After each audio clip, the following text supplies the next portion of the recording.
ambao wamevalia ceremonial ambazo huvaliwa na bado tuko katika kikundi cha tunic uniforms ambazo huvaliwa wakati wa shughuli za kawaida kama vile baraza na mikutano mingine ile, na hata kukaa afisini kwa sababu ya shughuli za kila siku.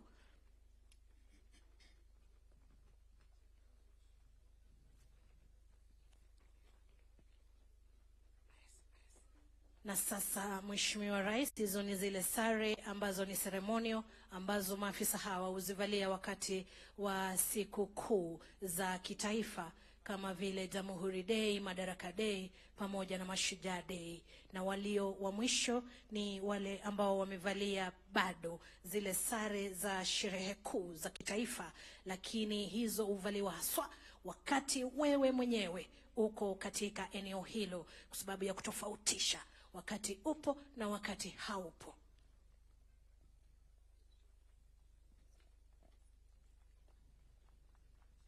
Na basi baada ya kipindi hicho cha kuweza kuonyesha mavazi yetu rasmi, tutamwalika Mheshimiwa Rais tena aweze kurudi kwenye jukwaa.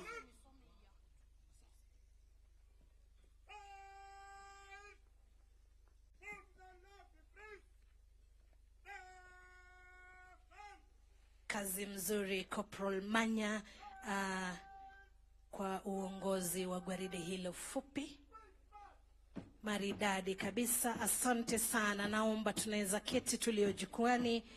Tunaingia katika kipindi cha burudani, kipindi ambacho tutaweza kupakuliwa na machifu wetu wakiwa na wimbo wa kumwambia Mheshimiwa Rais asante sana kwa sababu ya kuwezesha haya yote kufanyika, haya ambayo yataweza kuwasaidia kuendelea katika huduma zao kwa njia ambayo ni tofauti mno, njia ambayo ulimwengu wa sasa unahitaji kwa sana. Karibu sana Mheshimiwa Rais uweze kuburudika.